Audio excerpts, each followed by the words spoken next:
we mean when we say a person is smart or intelligent? Psychologists have studied this question for more than a century.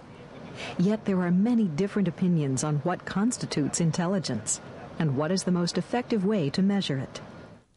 French psychologist Alfred Binet was one of the first to take on the challenge. Alfred Binet is usually given credit for having invented the modern IQ test. He was working in Paris and was asked by the school board of Paris to devise a test that could discriminate kids who would be capable of functioning normally in school from kids who would have trouble with school because of some intellectual deficiency of some sort. And he devised a test using methodologies that had been around for a while to do this, and the test worked. Binet's test focused on elementary skills such as memory, attention, and the ability to understand similarities and differences. The tests were designed to ask the easy questions first and then gradually progress to higher levels of difficulty. One of the things that Binet did as he had these children taking these different tests, if they succeeded at the first level, they would go to the next level and so forth and so on.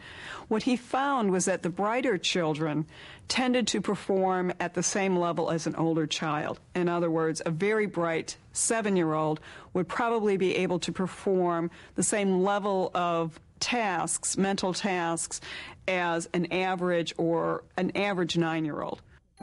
Binet's observations led him to the idea of assigning a mental age to each child, a number that would reflect the cognitive level at which the child was operating. Based on this evaluation, children who needed special help would be placed in classes to give them the assistance they needed. At least, that was Binet's original intention. But that focus changed with the next major incarnation of intelligence tests. Developed by Stanford University psychologist Lewis Terman in 1916, the Stanford-Binet test expanded the field of intelligence measurement. It wasn't just to identify kids who might, through some retardation, have difficulty with school performance, but was to be administered to the general population and make discriminations among normal levels of intelligence, high to low.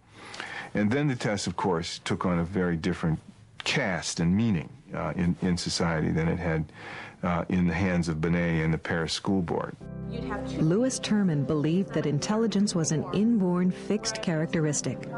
He therefore designed a test that would express the level of intelligence in terms of a single number called the intelligence quotient, or IQ. The number was derived by dividing an individual's mental age by his chronological age, and then multiplying the result by 100. The new IQ test gained widespread acceptance and was used to address some critical needs. The advantages of intelligence tests are that they provide a single summary score for each individual, which allows placement of children into appropriate classrooms. Intelligence tests show a correlation with educational attainment, occupational status, many things. But it had its drawbacks. There was a need to sort of triage personnel as they came into the Army as to those who would be most effective as officers and those who would be most benefit from training that would lead to leadership roles in the military, and those who wouldn't. And so the IQ test got sold to the United States government and the Army as an instrument that would meet that need. Another need laying around was in immigration and in the teens after World War I and in the 1920s. And this is where it had some of its more nefarious role in American history, was to be used as a way of screening certain immigrant populations from access to the United States. And as was the pattern of results in those days, Southern Europeans, Jews, Eastern Europeans did not score as well on those tests as did Northern Europeans, British, and the like. And so that became a de facto means of shaping the nature of immigration into the United States. Intelligence tests were used indiscriminately to test virtually all ages and types of people entering the country, with no adjustment made for their cultural background.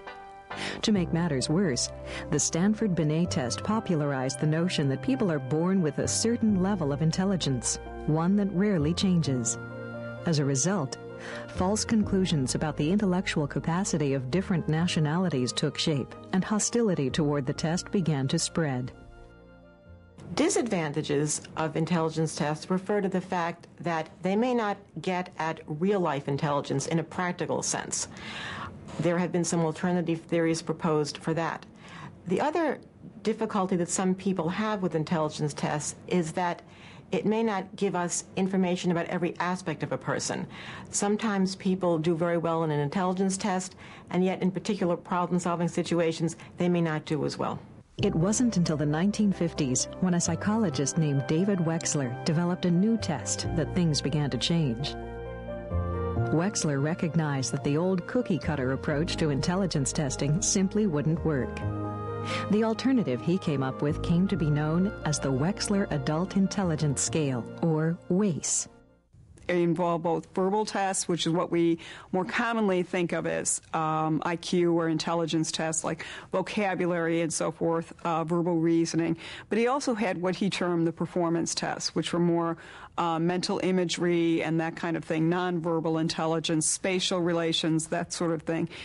His test did give a global IQ score, but you can see the breakdown so that you can identify specific strengths or weaknesses in an individual score.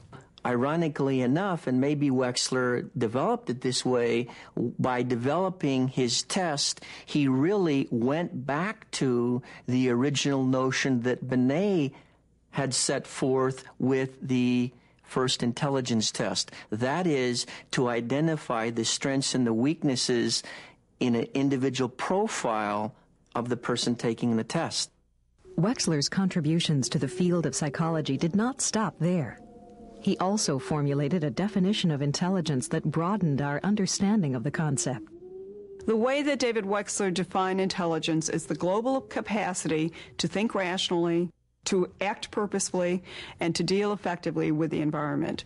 And if you look at that as a definition, you can see that that actually covers quite a bit of ground in what we think of in terms of what is intelligent behavior. Whether you're talking about how to, fix your car, or which college courses to take, or what kind of term paper to write. All of those types of activities are marked by intelligence. They're all examples of how we use intelligence every day.